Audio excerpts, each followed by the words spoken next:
Muy buenas noches con las personas que nos pueden acompañar, o buenos días o buenas tardes. Mi nombre es Richard Pinargote Rodríguez, soy médico imaginólogo, miembro de la Sociedad de Radiología y Diagnóstico por Imágenes de Manabí. Levantamos esta señal de video desde la ciudad de Puerto Viejo, en Ecuador, y hoy día viernes 17 de abril del 2020, mientras son las 20 horas con 2 minutos, llevamos adelante. Lo que buscamos en definitiva es hacer videos de carácter informativo, sobre todo teniendo una visión de vista de personas que tienen que ver con la salud, con la parte médica, y de una u otra manera aclarar cualquier tipo de bulo, cualquier tipo de fake news o cualquier tipo de noticia que de pronto llegue más bien a confundir o colocarnos en un estado de intranquilidad, sobre todo en estos momentos de cuarentena. Lo que buscamos en definitiva es de una u otra manera poder llegar a ustedes con una información franca, fidedigna, ética y responsablemente satisfactoria dentro del punto de vista de salud. Y antes que nada, nosotros siempre nos solidarizamos por todas las personas que están atravesando algún momento especial en su salud, algún quebranto en su salud, sobre todo aquellas personas que tienen COVID-19 o alguna enfermedad que en otras circunstancias de pronto pudiera estarse encontrando una solución.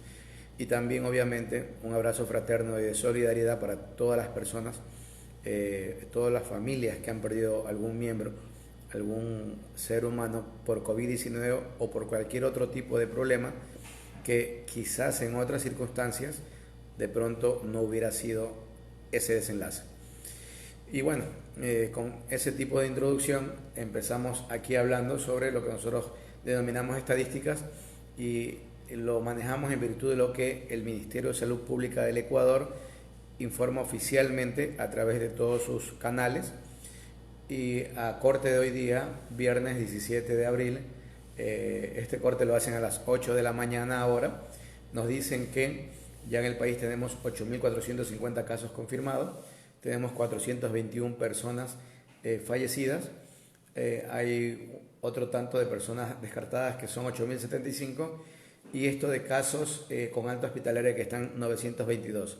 Nuevamente, los casos con alta hospitalaria no necesariamente significan personas curadas por COVID, no necesariamente, porque para ello tengo que tener las pruebas confirmatorias. Y la verdad que lo de las pruebas ha sido un fiasco, ha sido un engaño, ha sido una pantomima, porque nos dijeron de 2 millones de pruebas, luego de 200.000 pruebas, luego otro tantas que a la larga no se hicieron.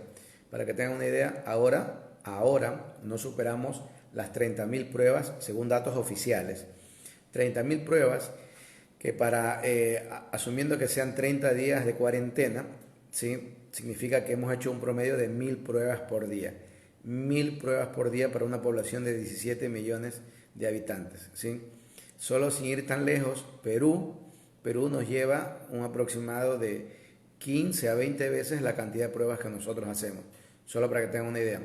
Y la población de ellos es 3 veces la nuestra, más o menos, o hasta un poco menos.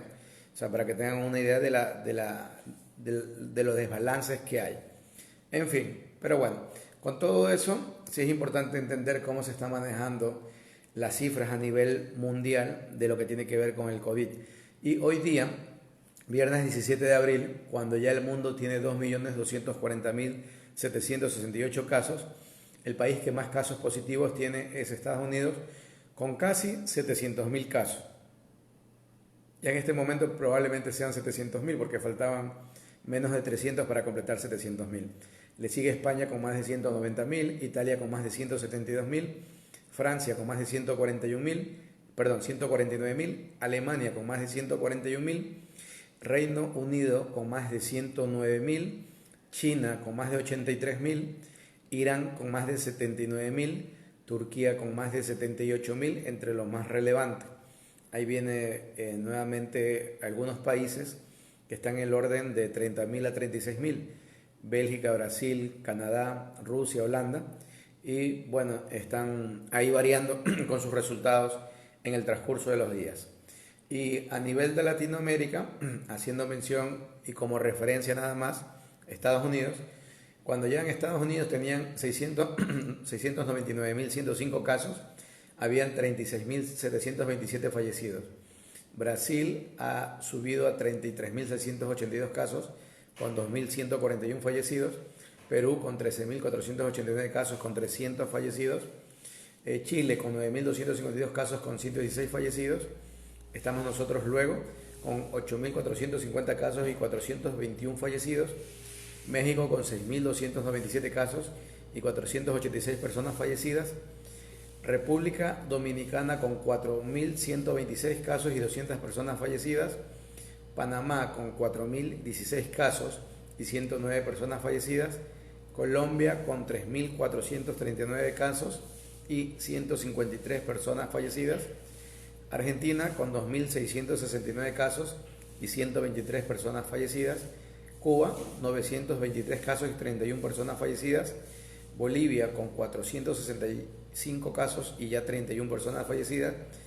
Y Venezuela con 204 casos y 9 personas fallecidas. Aquí siempre se puede hacer muchos análisis, pero obviamente de los análisis más negativos, por decirlo de alguna manera, sin lugar a dudas se encuentra Brasil, ¿sí? En casos positivos se encuentra Perú, no así en pacientes que hayan fallecido, ¿sí? Y en casos positivos también está Chile y está Ecuador por el número de pacientes contagiados. En casos negativos también en pacientes fallecidos, la verdad que por índice de población, lo de Ecuador es bastante lamentable tomando en cuenta la cifra que nos entregan, porque el día de ayer hubo como un pequeño debate, por darle un nombre, de algunas personas que escribieron y con datos fidedignos y oficiales manifestaron que la cifra solo en el Guayas del último mes estaban alrededor de 15.000 personas fallecidas, solo en el Guayas. Y si asumimos que probablemente la mitad de ellos fallecieron por algo de lo que normalmente pudiera morir la gente, ¿sí? Enfermedades cardíacas, cerebrovasculares, neoplásicas, en fin, nos queda un rezago de la mitad que bien pudieran tener que ver con el caso de COVID-19. Significa que de 15.000 personas, estamos hablando que un grupo de 7.000, no seamos tan indecorosos con la cifra, digamos que 5.000, no lo seamos tanto aún, digamos que 3.000, ¿sí? 3.000 personas, para lo que nos colocan acá, que es 421 personas, son cifras muy, pero muy distantes de la realidad. Y aún tomando en cuenta esas cifras que nos dan nuestros números, la verdad que hablan en negativo, ¿sí? De lo positivo más bien hay que ver si es que también es real lo que tiene Venezuela. La verdad que Venezuela tenía un crecimiento mínimo, ¿sí? Si ustedes miraran la curva de Venezuela, ellos estuvieron estancados en 170 casos y estuvieron estancados en 107 fallecidos y ahora están en 204 casos y 9 fallecidos. O sea, no tenía una explosión significativa. Entonces, mucha gente podrá decir que ellos están viviendo en un régimen de cualquier característica política, lo que sea, y puede ser que estén hasta manipulando las cifras. Todo puede ser válido. Pero si hablamos de manipular cifras, Ecuador no debería decir absolutamente nada, por si acaso. Pero en todo caso, al menos Venezuela lo que demuestra, sí, porque las personas que fallecen es muy difícil que se pueda esconder, nuevamente, porque para cuando una persona fallece hay que hacer una serie, salvo que la persona viva sola y que fallece y quede olvidada de toda la sociedad y de toda la humanidad, allí podría esconderse alguien. Pero cuando una persona fallece, la gente, su familia, su entorno, sus cercanos, tienen que hacer una serie de papeles. Acá en Ecuador le decimos acta de defunción, que incluso tiene que ir estampada la firma de un médico, ¿sí? Y obviamente tiene que cumplir unos requisitos legales, porque ese papel también sirve para otras situaciones que tienen que ir por delante. Entonces, hablando del caso de Venezuela, es muy difícil que pudieran esconder cadáveres, pudieran esconder gente que muere, por cuestiones de estadística. Es muy difícil aquello. Entonces, la verdad que dentro de todo lo negativo que pudieran tener, como caso positivo es que al menos para la pandemia están actuando bien. A mí me parece también es loable lo que pese a todo, y eso que la curva es más disparada, Cuba al menos ha podido mantener para su estructura, ¿sí?, los casos de mortalidad dentro de un proceso algo significativo. Igual tienen una curva de mortalidad que se acerca a lo que se menciona mundialmente, que es cercano al 3%, pero no escapa a estas cifras del 5, 8, 10 y hasta 12% que tienen otros países. Y también me parece que es bastante destacable lo que está ocurriendo con Argentina, sobre todo.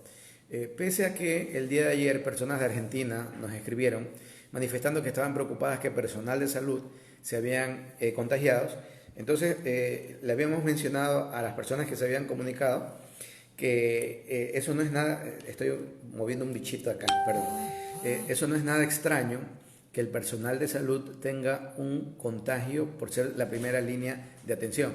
Es más, mundialmente hay países que tienen cifras que sitúan en cuanto al contagio del personal de salud entre un 15 a un 20% de los contagiados oficiales. Entonces es una cifra significativa. Acá en Ecuador yo me atrevería a decir que esa cifra es mucho mayor todavía. Y solamente hablando de lo que ocurre en el Guayas, de lo que ocurre en Manabí, desconociendo un poquito las otras provincias, pero teniendo las versiones al menos verbales de colegas de otras provincias, que en muchos lugares incluso la cuestión del hisopado de la prueba PCR a personas que trabajan en el área de salud no se las realizan a pesar de presentar una franca clínica de COVID-19. ¿Y qué ocurre? Frente a la clínica mandan a descansar con el protocolo de cuarentena en casa, pero no hacen el hisopado, que sería importantísimo. Y cuando ya lo hacen, no lo hacen a todo el entorno, porque por ejemplo puede ser que haya un matrimonio de esposos, los dos, y los dos médicos, por ejemplo. Entonces, lo más probable es que si se enferma el esposo o la esposa, la parte contralateral va a estar afectada, pero solo le hacen la prueba a una de ellas. Entonces, ya pueden imaginar el sesgo que tengo solamente en la cuestión de salud.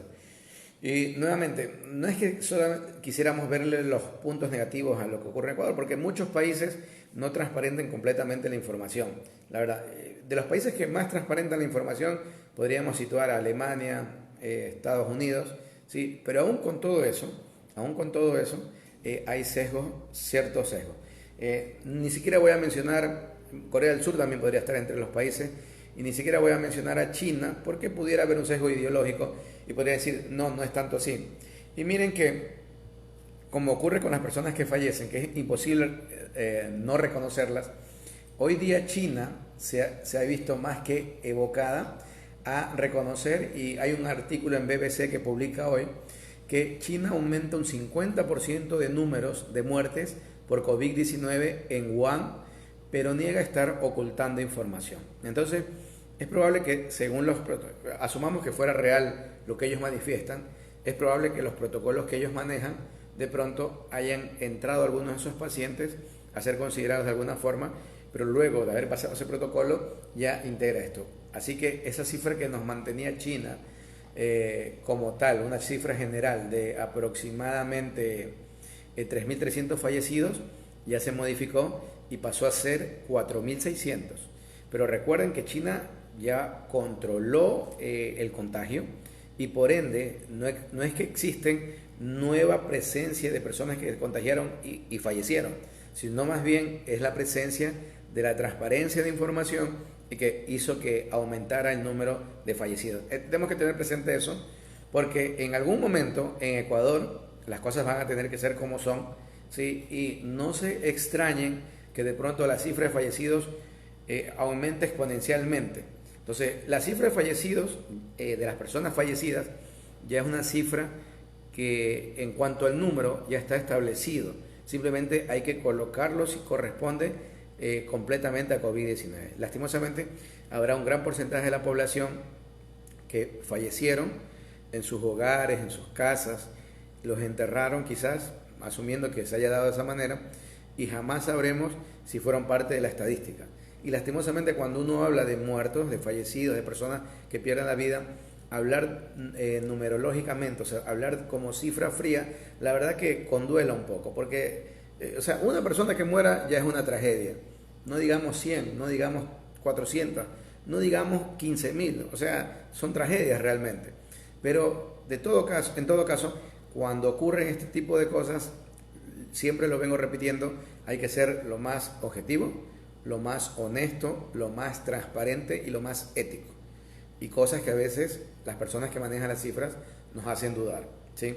Y ojo que no solo lo digo yo, si ustedes deseen pueden revisar muchos perfiles de colegas médicos y van a darse cuenta que lo que yo estoy manifestando más o menos se aplica en muchos de ellos, independiente de la vertiente de pensamiento político que cada uno de nosotros pudiéramos tener, independiente de ello.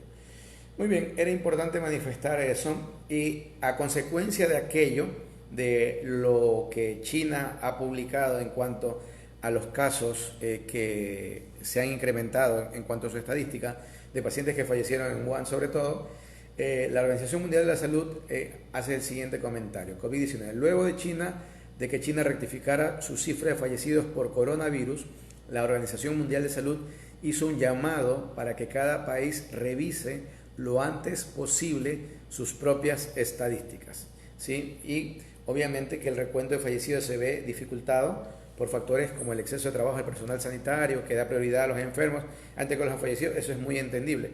Y bueno, en nuestro caso yo creo que ha habido un desborde de las cosas que se dieron y se dieron de un momento a otro. Pero todo era previsible en virtud de cómo no se actuó, ¿sí? Y nuevamente, si alguien preguntaría, pero doctor, ¿no hay un país que haya estado preparado para esto? Por supuesto, no hay un solo país que podría decirse que estuvo preparado al 100% de lo que iba a acontecer. Pero muchos países, sin estar preparados al 100%, hicieron las cosas como se tenían que hacer. Si no, veamos el ejemplo nuevamente, bueno, dejemos de lado China, el ejemplo de Corea del Sur, el ejemplo de Alemania, ¿sí? El ejemplo de otros países en Europa mismo, que sí siguieron haciendo protocolos, sí siguieron haciendo las recomendaciones a la población. Tenían una población también que acata de mejor forma las órdenes, ¿sí? Las recomendaciones. Seguían siendo una buena cantidad de test, ¿sí? Y todas las cosas que sabíamos que iban a funcionar, ¿sí? Nosotros en Ecuador tuvimos un preaviso. Nosotros fuimos como esa fábula de ya viene el lobo, que ya viene el lobo, que ya viene el lobo, y no le creo. Ya viene el lobo, y no le creo. Y cuando ya viene el lobo de verdad, y tampoco creo, y ahí viene y acontece lo que acontece. Porque acuérdense que en enero tuvimos un caso del paciente que vino de China y llegó a Quito y que lo pasaron llevando de un lado a otro y no sabían qué era. Y bueno, supuestamente tuvo hepatitis B, no tuvo COVID supuestamente y todo eso. Pero ya tuvimos un preaviso. O sea, no entramos de lleno, ¿sí?, a intentar comenzar a modificar las cosas. Y ya cuando una vez uno comenzó en Guayaquil, entonces no nos asombremos que las cosas se hayan descontrolado de la manera como se descontrolaron. Bueno, es un mea culpa porque uno también es parte del sistema de salud y obviamente que de una u otra forma, directa o indirectamente, también pudiera sentir que es parte del problema, ¿sí? Pero en lo que nosotros no somos parte, por ejemplo, es cómo se pagan 326 millones de dólares en pleno problema, en plena emergencia sanitaria, y no se coloca ese dinero, por ejemplo, para pagarle al personal que trabaja para el Estado. Por ejemplo, profesores, médicos, bueno, en teoría los policías, militares y médicos o el personal de salud se les pagó a fecha. Con el resto de gente no. Tengo entendido que ya hasta el día de ayer, si mal no recuerdo, antes de ayer, se prácticamente canceló todo. Espero que sea así y que a todo el mundo se les haya pagado. Igual ya venimos con atraso, es un desastre, pero bueno.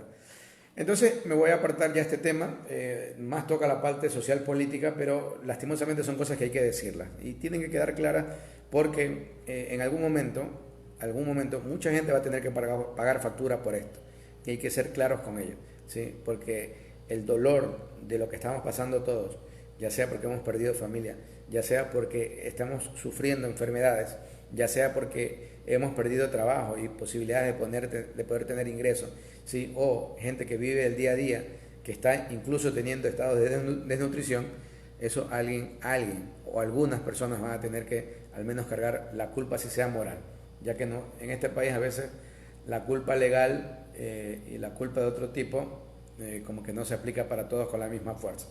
Muy bien, voy a entrar al tema del rincón médico y voy a valerme hoy día a hablar del tema de la cloroquina por algunas situaciones. Recuerden ustedes que entre las personas que más nos atentó en negativo al tema de la cloroquina fue Trump, el presidente de Estados Unidos. ¿Y por qué digo yo que atentó en negativo? porque él manifestó, nosotros estamos preparados, ya tenemos una cura para esto que se llama la cloroquina, y la cloroquina comenzó a mencionarse en todo el mundo, en todos los estratos. O sea, no había persona que no comenzara a conocer sobre la cloroquina. Tanto fue así que comenzó a ocurrir algo que era esperable. Comenzó a haber desabastecimiento de cloroquina porque todo el mundo comenzó a tomar o al menos comprar cloroquina. Recuerden, porque probablemente incluso muchos de ustedes que escuchan quizás sintió el impulso, si es que no lo hizo, de comprar cloroquina. Yo les puedo garantizar que mucha gente lo hizo.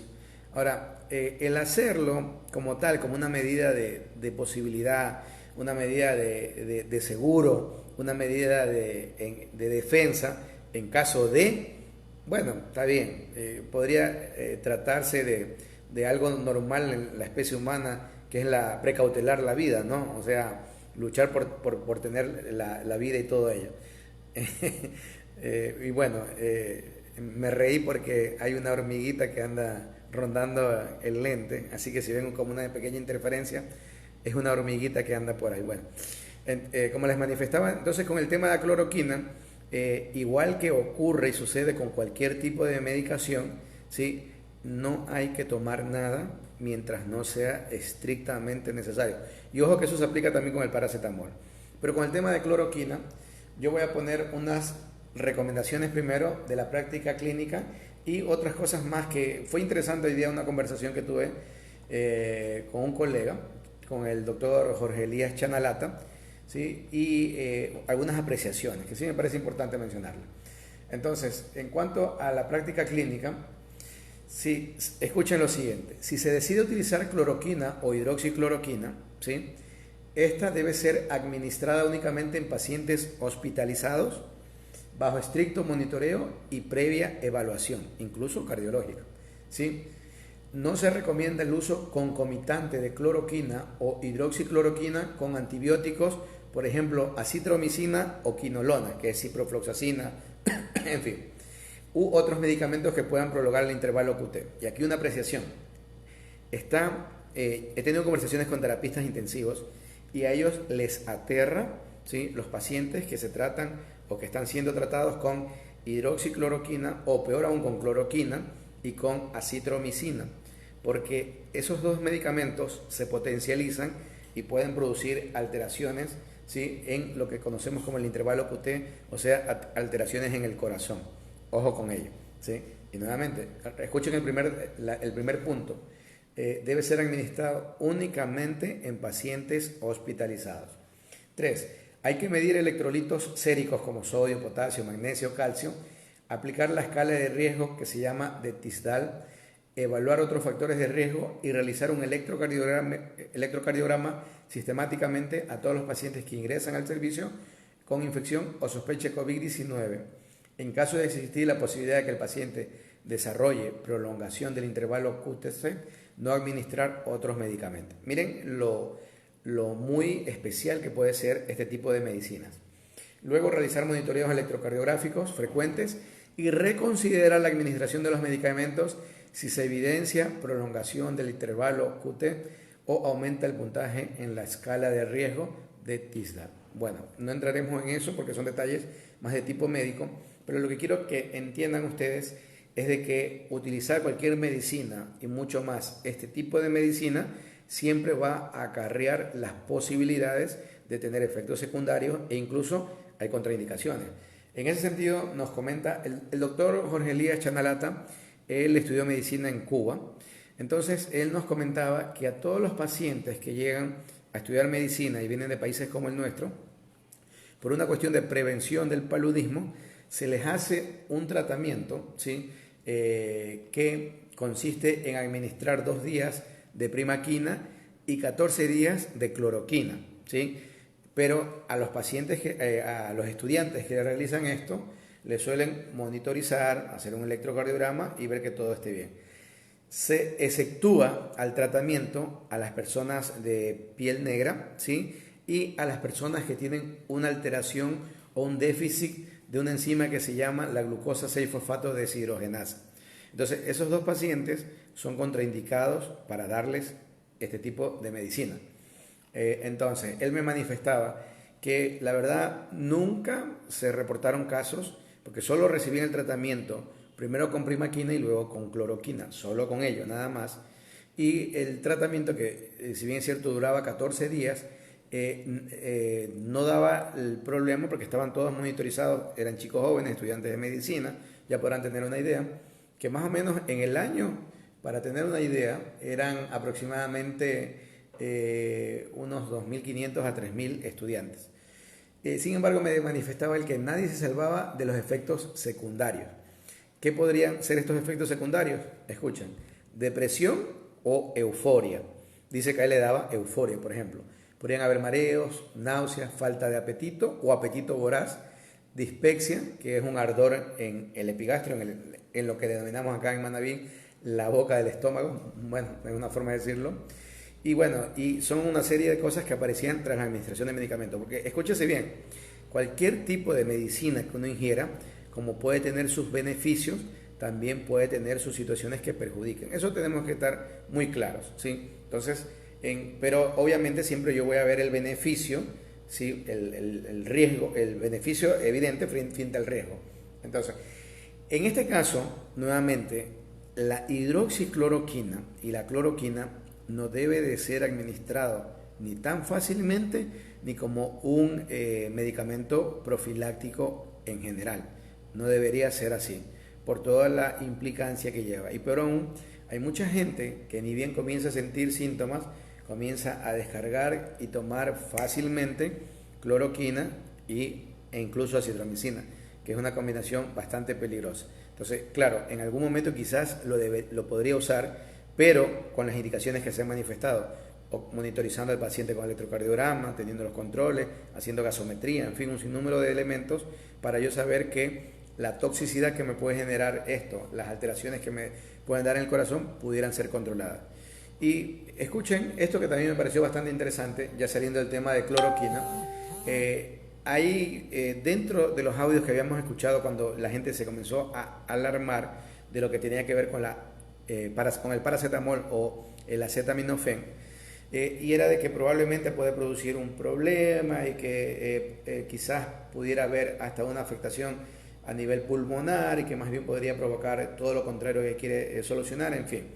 Y nuevamente creo que eso quedó aclarado, que es un buen medicamento para aquellas personas que puedan soportarlo, que no tienen algún tipo de alergia al paracetamol y sobre todo que no tienen hepatotoxicidad. Entonces, bajo las dosis correctas, es un buen medicamento. Ahora, ¿cuál es el detalle? Hay otro medicamento que también ha sonado mucho, ¿sí? Porque cuando se habló del paracetamol, que podría no ir tan bien, se habló de lo contrario, que dice, existe la N-acetilcisteína, que se lo conoce con el nombre comercial como Fluimucil, ¿sí? Y que de una otra manera haría un mejor efecto que el paracetamol. Se lo escuchó de esa manera en los audios que me llegaron, por si acaso. Entonces, quisiera hablar algo sobre la N-acetilcisteína para que quede bastante claro, ¿no? Entonces, cuando uno se intoxica con paracetamol, no hablando de esta época de COVID-19, sino la realidad de las cosas, el antídoto para esto se llama el N-acetilcisteína. Cuando yo era estudiante de medicina, cuando entrábamos a tener clases de pediatría, habían siempre los debates de la N-acetilcisteína en cuanto a que el otro efecto, o sea, el primer efecto es antídoto para la sobredosis de paracetamol, ¿sí? Y el segundo efecto era como, que aquí era la causa del debate, que era como utilizarlo como mucolítico. ¿Qué significa? Que las personas que tienen moco en las vías respiratorias, en teoría utilizando N-acetilcisteína, diluiría el moco y sería más fácil que uno lo pudiera expulsar. Entonces, entendamos lo que es la N-acetilcisteína. Y el debate era porque mucha gente apoyaba la posibilidad y había mucha otra gente que estaba totalmente en contra de ello, ¿sí? Entonces, aquí viene la situación de explicar lo de la N-acetilcisteína. Los grupos sulfidrilos libres de la N-acetilcisteína reaccionan sobre los puentes disulfuros existentes en las secreciones bronquiales. Esto ocasiona la degradación de las fibrillas de mucoproteínas, lo que se traduce finalmente con la disminución de la viscosidad del mucus. Esa, en teoría, es lo que ocurre.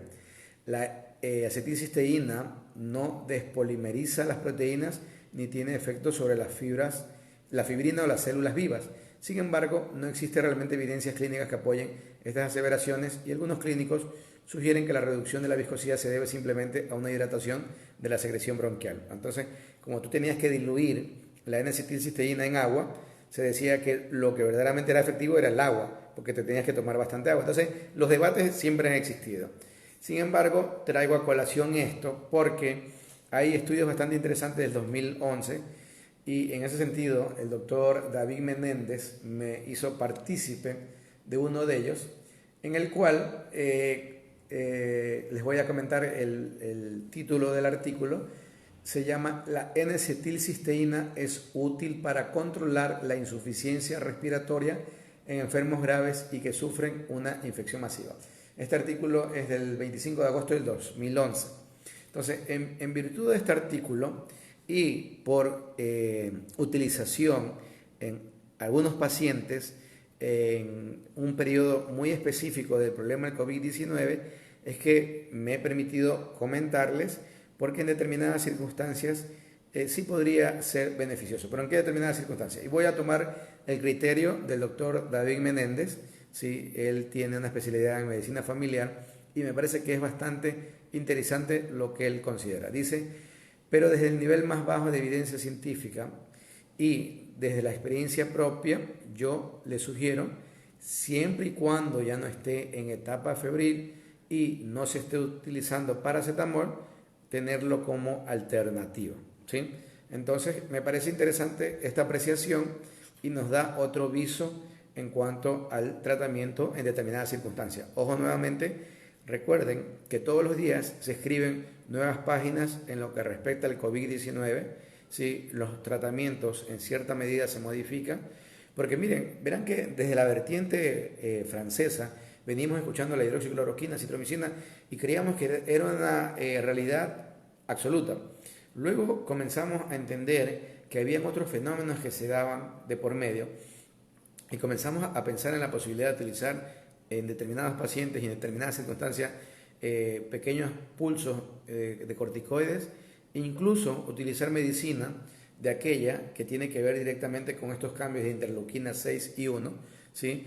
Muy específica para determinados pacientes también. Entonces nos vemos cómo todo de una u otra manera se puede ir modificando. No hay guías escritas que sean 100% efectivas y que sean aplicables al 100% de pacientes.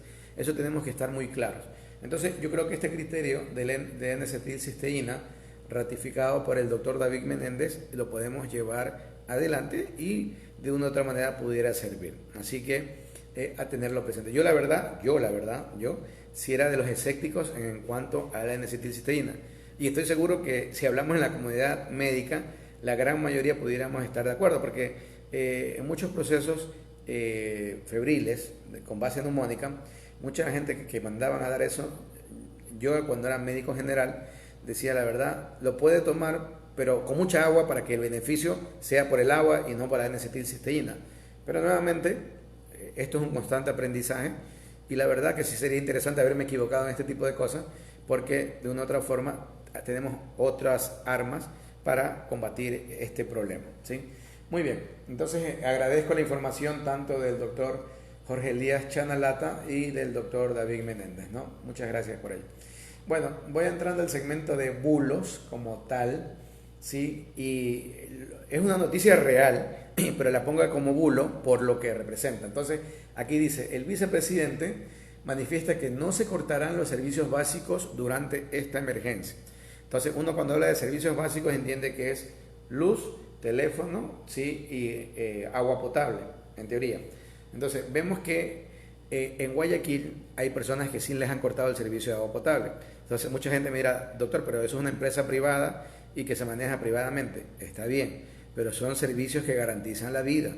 O sea, perfecto, los negocios funcionan y deberían funcionar. La gente, si invierte en algo, debería ganar. pero ahorita estamos viviendo una cuestión especial. Y yo le he manifestado que esto es una guerra. Esto es una guerra a un virus, ¿sí? Y en una guerra hay muchas cosas que tienen que modificarse, cambiarse.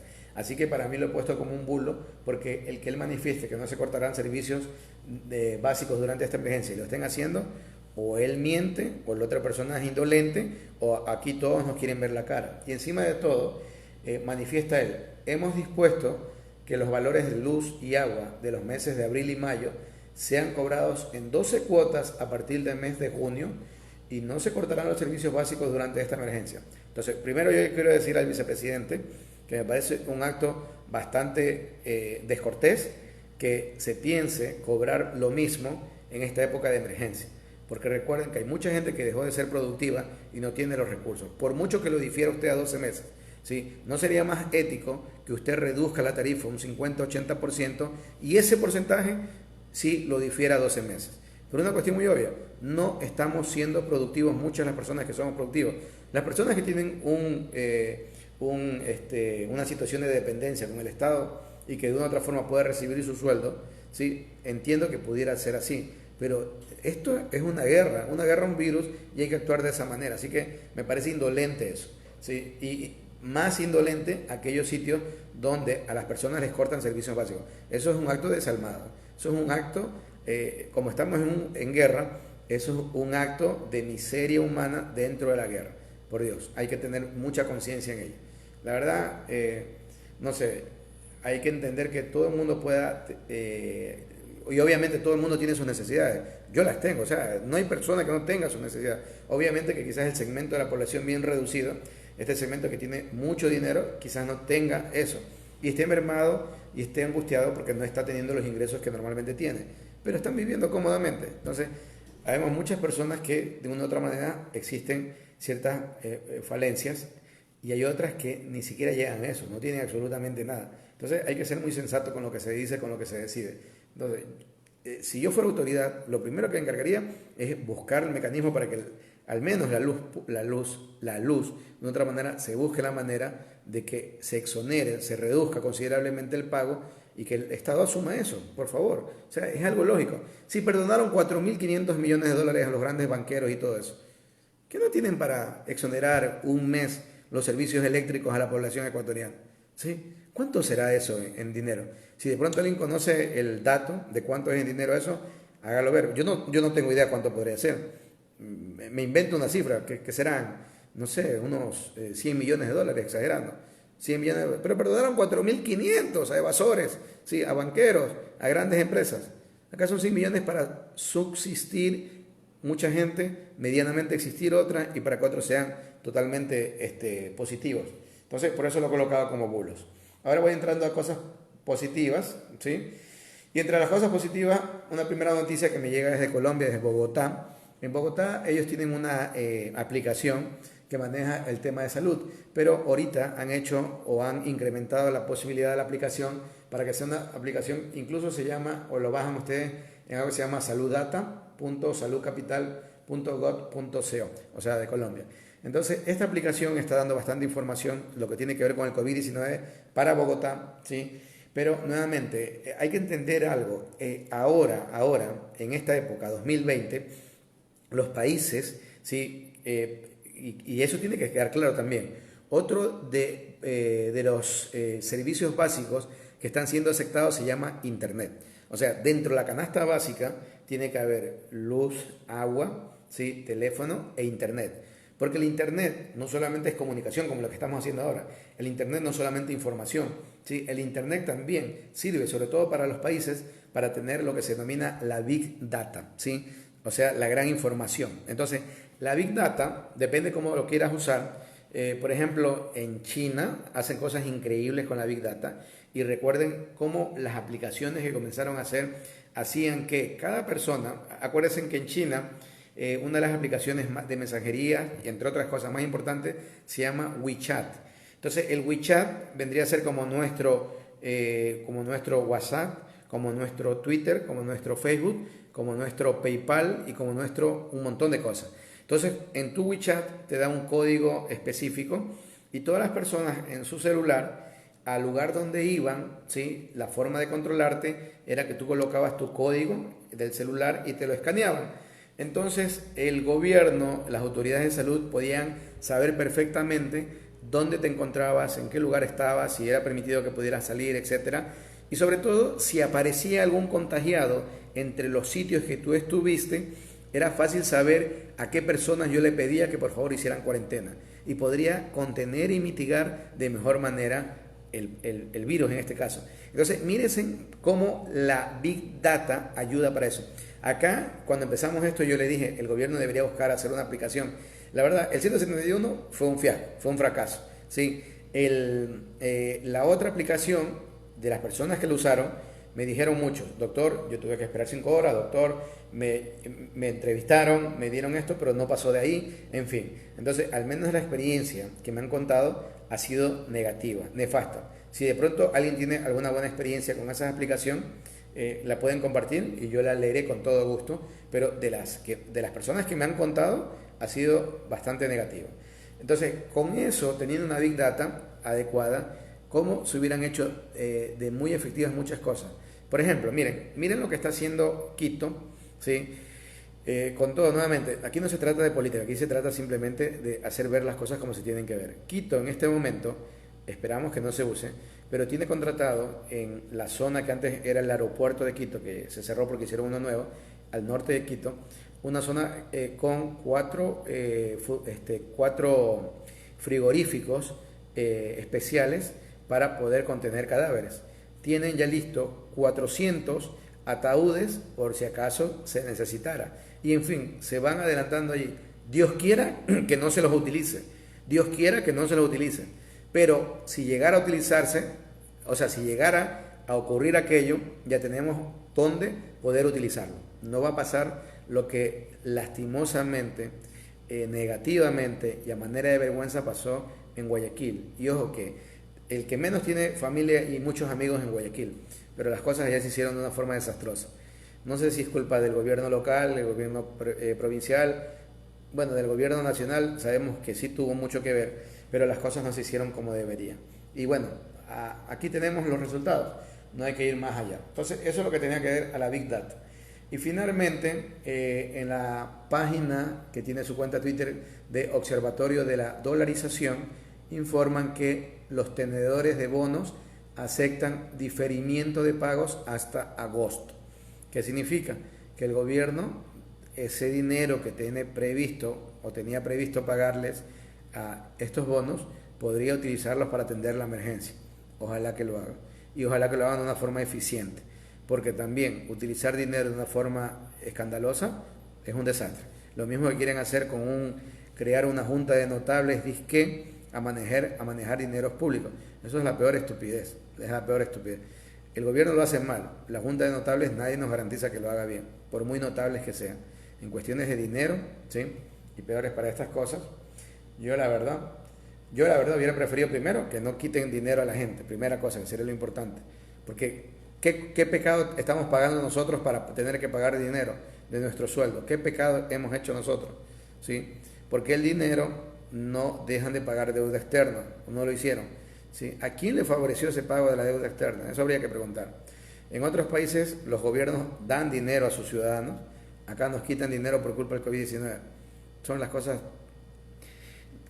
que uno les hace pensar que en el gobierno no hay una persona que sea sensitiva a lo que ocurre, ¿sí? que tenga una inteligencia más allá del promedio, ¿sí? Y finalmente que sea humano, que se dé cuenta lo que está pasando acá y se dejen de inventar tonterías. En fin, bueno, eso era lo que teníamos acá presente. Vamos a ver la interacción de ustedes y bueno, qué están opinando, todo para que no sea el monólogo tan pesado. Peor aún ahora que está huérfano de música de fondo, ambiental, en fin, por las obvias razones que sabemos y que ya no las menciono. Entonces, voy a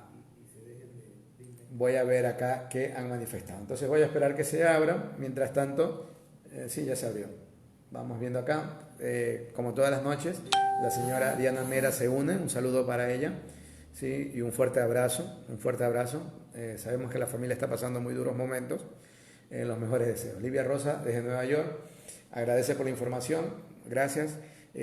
Vamos a ver si mañana, si es que podemos realizarlo, hablamos un poco más de la situación de Nueva York. ¿Y por qué Nueva York? Porque Nueva York representa en Estados Unidos lo que representó Wuhan en China. Entonces, para tener más o menos el símil, ¿no? Galo Moreira dice bien, mis respetos, gracias. Livia Rosa dice nuevamente, yo me informo con usted todas las noches aquí de Nueva York. Bueno, por eso mañana vamos a hablar más a profundidad, un poquito más sobre lo que pasa en Nueva York. Me causó gracia lo que lo dijo. Cristian Muñoz dice, en China aumentaron cifras porque las personas morían en casa. Puede ser, pero pudiera tratarse también de otras situaciones, ¿no? Pero en todo caso, siempre estaremos a favor de la transparencia, de que las cosas se manejen con extrema veracidad y con extrema ética, ¿no? Laura Peñavera, la doctora, nos dice, a ver qué nos dice, se me movió, perdón, aquí está. Las personas mueren sin hacer las pruebas en unidad de terapia intensiva de los hospitales, con clínica evidente de COVID, pero en el informe colocan con paro cardiorrespiratorio por falta de pruebas. Lamentable, y es muy verdad. Es lo que pasó en Chile, o sea, lo de Chile sí rayó en lo absurdo, ¿no? Había gente que, porque había pasado 14 días desde que le daban de alta y fallecieron, como ya pasaron los 14 días ya no se lo consideraba por COVID, sino por cualquier otra causa, porque se lo consideraba como paciente recuperado, una estupidez, cuando la causa probable era el COVID. Guacho Muñoz manda saludos, Guacho. José Roberto Rodríguez, Lord, manda saludos, muchos saludos también. Richard Penergota Jr. dice, hay varios países que manejaron, dentro de todo, mucho mejor la situación que otros. Singapur, Corea del Sur, Taiwán, ¿sí? Y estando tan cerca del epicentro del virus, que fue China, obviamente. Y entre lo más característico que tienen en común para saberlas contener mejor la enfermedad es la realización de la mayor cantidad de pruebas. Es verdad. Lo que aquí se sigue pidiendo, es verdad. Exigiendo que hagan al menos por parte del personal de salud, es verdad. Claro que hay otros puntos que confluyeron, que eleven más la forma de contención, sin embargo, es uno de los más importantes como punto de partida y el gobierno no se esfuerza en cumplir lo que prometió. Muy cierto. Muy bien, acá dice Mary Kay, Don Vélez, buenas noches. Una consulta, ¿sentir picazón o ardor tiene que ver con COVID? A ver, picazón o ardor, ¿en dónde y de qué manera? Porque me puede picar el dedo, me puede picar la garganta, me puede picar cualquier lugar, y dependiendo cómo pique y todo eso y que esté picando, y si es solo eso, probablemente no tiene nada que ver. Entonces habría que especificar esos puntos, ¿no? Pero si es solo picazón, como usted le llama, al menos de primera instancia uno pensaría que no. Mauro Quiroz Rodríguez dice, yo tengo amigos que compraron Plaquinol, ese es la hidroxicloroquina, y acitromicina, no para automedicarse, sino que me decían que si ponían graves quizás si no hubieran hospital. Claro, es lo que yo decía, Mauro, que hay mucha gente lo hizo por un instinto de supervivencia. Sí, yo entiendo que mucha gente lo buscó porque si llegaran a contagiarse y pudiera complicarse, ya tenían ahí la medicina, lo entiendo. Pero nuevamente, aquí viene la importancia de siempre tener presente que lo que tiene que hacer un país es invertir en salud y educación, sobre todo en salud. Bueno, en ambas, ¿no? Pero digo sobre todo en salud ahora, porque en el momento que tú lo haces, garantizas, por ejemplo, de que nadie se preocupe por ir a comprar ni el paracetamol, ni la hidroxicloroquina, ni nada, porque tú sabes que si llegaras a tener un evento, bueno, el paracetamol quizás sí, porque eso es incluso debería siempre haber en la casa de uno, dentro del botiquín normal, pero hidroxicloroquina no debe existir jamás, salvo los pacientes que necesitan, los que tienen problemas reumatológicos y hematológicos que necesitan, podría existir, pero normalmente no debería existir allí. Así que es muy entendible que para que tú puedas tener esa seguridad, tienes que contar con un Estado que garantice que si te lleva a un hospital vas a recibir atención, vas a recibir medicinas y por ende vas a recibir la mejor calidad en cuanto a lo que tienen que tratarte y obviamente tú vas a estar tranquilo. Pero sí, yo manifesté eso, Mauro, y estoy contigo, que mucha gente por instinto de supervivencia salieron a comprar medicina porque dijeron, y bueno, dijeron lo que uno piensa, este gobierno no me garantiza nada y no voy a esperar a que algo ocurra como feo. Y estamos de acuerdo. Patricia Cabrera dice, a ver, se fue. Perdón un ratito. Dice, doctor, por favor, ¿cómo podemos saber si tenemos dengue o no? Pues no tenemos lugares en Guayaquil que podamos ir a hacerse ver, pues los subcentros están contagiados y no vamos por ese temor. Luego de días de fiebre tuve dolores musculares y no tenía sabor ni olor. Como en 3 semanas se me ha quitado, pero me ha acabado el dolor de cabeza terrible. Duelen los ojos y ya no se sabe qué tomar, pues no hay dónde acudir. En teoría, como describe esos síntomas, querida Patricia Cabrera, diera la impresión que más fuera un problema relacionado al COVID-19 que al dengue. El dengue es muy similar a la sintomatología. Yo por eso, cuando empezó a desarrollarse esto del COVID-19, yo manifesté que se trataba de un cuadro denguetiforme, porque a las personas que nos ha dado dengue, nosotros sabemos lo que es el dengue. El dengue se le dice textualmente la fiebre quiebrahuesos. O sea, porque tú tienes un dolor, un malestar tan grande que sientes como que una aplanadora te haya pasado por el cuerpo. Y, o sea, levantas el dedo y hasta el dedo te duele. Y es increíble. Digo, por el dengue. Yo he tenido dengue. Sí, y a mí me dio de joven. O sea, ¿qué tendría yo? Como 21, 22 años. Si era todavía puro, inocente y virgen en la vida. Entonces, imagínense. Entonces, me dio dengue y yo sentí eso. Y por la descripción de los pacientes, también me doy cuenta que tenía su relación. Ahora, ¿qué ocurre con el dengue? Que llega un momento en que comienza a haber unas erupciones en la piel, cosa que con el COVID-19 no ocurre. Y lo de la anosmia, la de la pérdida del olfato, más relaciona con el COVID. Ahora, si usted ha quedado con cefalea, sí sería interesante también darse cuenta si no tiene algún otro proceso, algún otro problema. Por ejemplo, digamos que fuera hipertensa, me estoy inventando, ¿no?